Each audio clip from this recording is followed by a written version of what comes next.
Si vous regardez cette vidéo aujourd'hui, c'est que vous avez très probablement déjà connu et aimé un jeu qui, du jour au lendemain, a dû être abandonné. L'histoire que je vais vous raconter aujourd'hui, c'est l'histoire de Blood Bowl, un jeu de plateau quasiment anonyme, comparé à d'autres mastodontes comme Warhammer 40 000, mais ce que je vais vous raconter surtout, c'est comment il a pu être sauvé par sa communauté, alors que, d'habitude, ça ne marche jamais. Remontons à la fin des années 80 avec ce gars-là, Jervis Johnson, et il a créé ou participé à la création de 93 jeux de plateau pour Games Workshop, ce qui est déjà très impressionnant, mais au-delà de son travail direct sur ces 93 jeux, il a aussi été une source d'inspiration pour d'autres créateurs durant ses 38 années de carrière chez Games Workshop. Pour résumer, je vais paraphraser Peter Holland qui a écrit un très bon article sur Warhammer qui disait « Que vous le connaissiez ou non, votre jeu de plateau préféré a probablement été créé ou s'est inspiré d'un des jeux créés par Jervis. » Le gars est un peu considéré comme le Pablo Picasso des jeux de plateau. Recruté à l'origine comme assistant commercial en 1982 par Games Workshop, il se passera 4 ans avant qu'il ne devienne game designer et nous propose son petit picador jaune à lui, Blood Bowl. Et pour la clarté de cette vidéo, il faut que je vous explique. Blood Bowl, c'est donc un jeu de plateau dans un univers Heroic Fantasy, et même s'il a beaucoup évolué depuis sa création en 1986, le principe reste assez simple. Imaginez que vous mettiez sur un même terrain de football américain des orques, des elfes, des skaven, des humains ou même des nains, avec pour seul encadrement des règles minimalistes qui globalement vous disent que si vous souhaitez marquer un touchdown, il vous faut amener le ballon dans la zone d'en-but de l'adversaire qui est à l'opposé de la vôtre. Pour ça, vous pouvez soit courir avec le ballon ou soit faire des passes pour remonter le terrain. Chaque touchdown marqué rapporte un point et à la fin du match, l'équipe qui a le plus de points gagne le match. Plutôt simple. Ce que j'ai pas encore précisé, c'est qu'il y a un système d'expérience gagnée par chaque joueur qui permet d'acquérir de nouvelles compétences. De match en match, vous pouvez donc faire évoluer votre équipe et commencer à vous attacher à vos meilleurs joueurs. Sauf que bien sûr, on a affaire à des races qu'on a plutôt l'habitude de voir s'affronter sur des champs de bataille. Il paraît donc compliqué d'imaginer une franche camaraderie sur le terrain. Et rien ne garantit non plus que vos joueurs seront protégés, à tout moment ils peuvent se blesser ou même mourir, et disparaître ainsi à tout jamais de votre équipe et emporter avec eux toutes leurs compétences. On a donc affaire à un jeu de ballon, mais pas uniquement. Et c'est ça tout l'intérêt du jeu. La première édition est sortie en 1986, elle a été suivie par une deuxième édition en 1988, puis une troisième en 1994, chaque version remplaçant la précédente, faisant énormément évoluer le jeu, que ce soit dans les règles, les figurines ou le plateau. Les premières années du jeu sont donc plutôt vivantes, mais malgré une communauté passionnée, les ventes ne sont pas jugées suffisantes par Games Workshop, qui va quasiment abandonner son jeu pendant 20 ans, allant même jusqu'à le retirer de la vente. Mais c'était sans compter sur la ténacité de Jervis et de la communauté, car en 20 ans, le jeu va passer d'un abandon certain à un succès inattendu.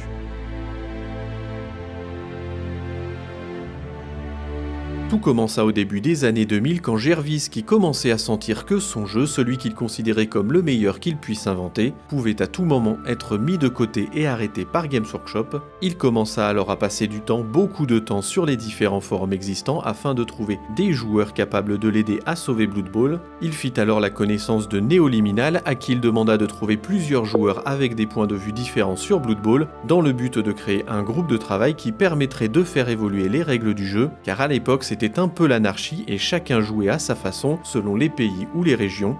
Ce groupe de travail deviendra le Blood Bowl Rules Committee, il était composé de 7 personnes dont Jervis Johnson. Ils ont d'ailleurs été très actifs et publieront 6 mises à jour majeures de règles entre 2002 et 2009, car en soi les joueurs pouvaient se débrouiller pour trouver des figurines même en utilisant celles venant d'autres jeux, mais le plus important c'était de faire évoluer les règles et que ces changements soient acceptés et partagés dans le but de créer une communauté forte. Cela permettrait notamment de pouvoir organiser des tournois avec des règles communes et des classements, mais pour ça il fallait une deuxième chose, un point de rassemblement et de mise en commun, et à l'époque, Discord, ça n'existait clairement pas. Jervis demanda alors une deuxième chose à Neoliminal, créer une structure qui permettrait de regrouper les joueurs du monde entier, et c'est ainsi que fut créée la NAF pour Nuffle Armorical Football. Il sera aidé dans cette tâche par plusieurs personnes, notamment un certain Krister, qui s'occupera lui de créer le site internet qui permettra aux joueurs de pouvoir s'y inscrire et proposer des tournois. Il ne le savait pas encore, mais la NAF allait par la suite être considérée comme la fédération officielle de Blood Bowl, et continue aujourd'hui de recenser tous les tournois officiels, que ce soit sur plateau ou en ligne. En lien avec ces travaux, Krister créera aussi le site Fumble en 2002, qui permettra pour la première fois de jouer à Blood Bowl en ligne en utilisant les règles mises à jour. Et je ne sais pas si vous vous rendez compte, mais au début des années 2000, c'est limite une révolution de ne plus avoir besoin de se déplacer avec ses figurines pour faire une partie, même si aujourd'hui évidemment ça nous semble banal de lancer une ranked sur LoL ou sur Valo par exemple.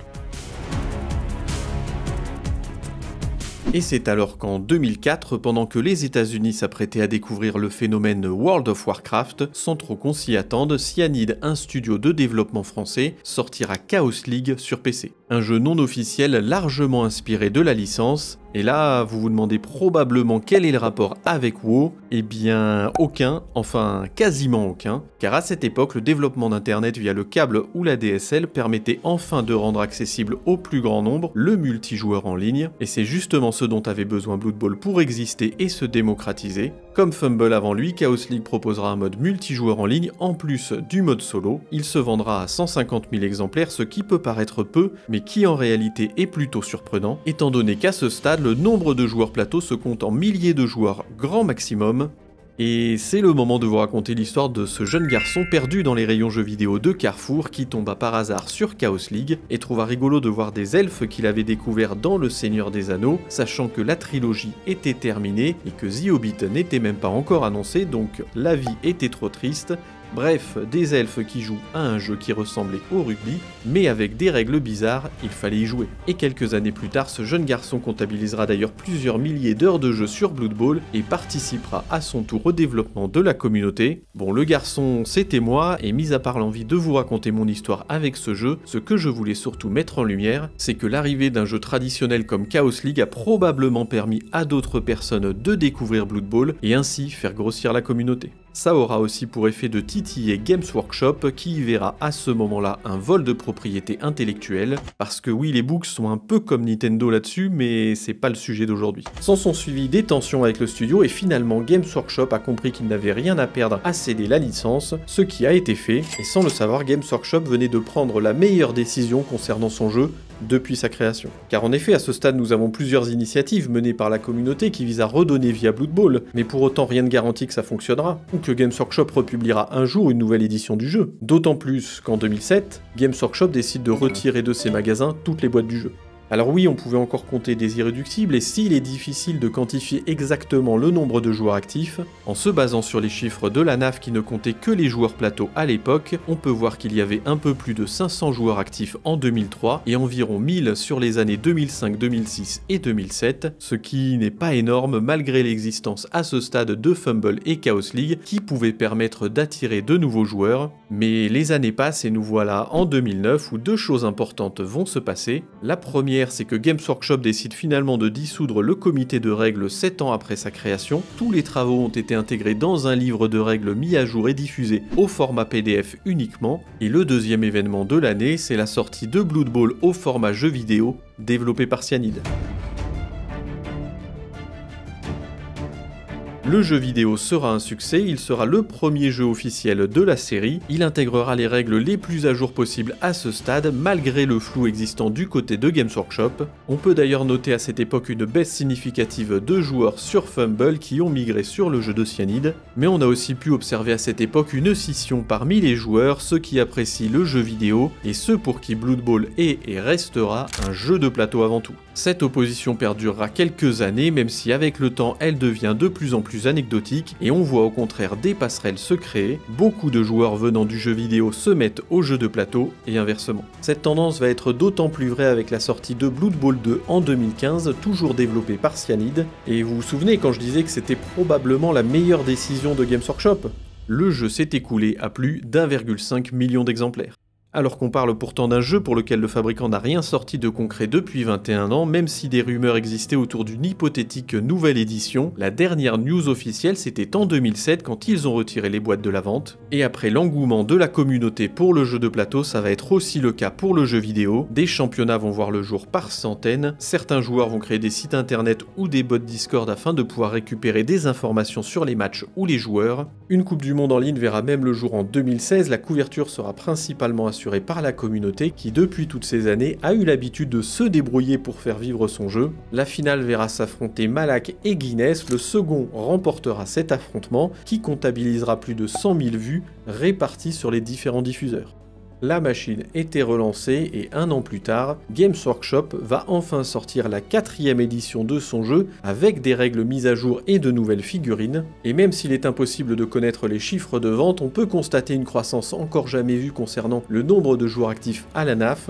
Games Workshop en profitera même pour sortir une nouvelle édition de son jeu en 2020, en collaboration avec Cyanide qui sortira Blood Bowl 3 en 2023 afin de prendre en compte ces évolutions. Mais comme souvent, quand les attentes augmentent, les exigences aussi, et la sortie de Blood Bowl 3 ne se fera pas sans douleur. Le jeu a dû être retardé et comportait plusieurs bugs à sa sortie, mais petit à petit, au fil des bugs fixes, les joueurs ont migré vers cette nouvelle édition, et maintenant, c'est à vous d'écrire la suite de cette histoire. Avant de terminer cette vidéo, je voudrais remercier tous ceux qui m'ont aidé à la réaliser, ainsi que les créateurs qui m'ont autorisé à utiliser leur contenu. Tous les liens sont dans la description. Cette vidéo m'a demandé beaucoup de travail, donc j'espère qu'elle vous aura plu. Si c'est le cas, n'hésitez pas à vous abonner ou à liker pour soutenir mon travail. Et si vous voulez que je traite des sujets en particulier, n'hésitez pas à me le dire en commentaire. Merci d'avoir regardé jusqu'au bout et à bientôt.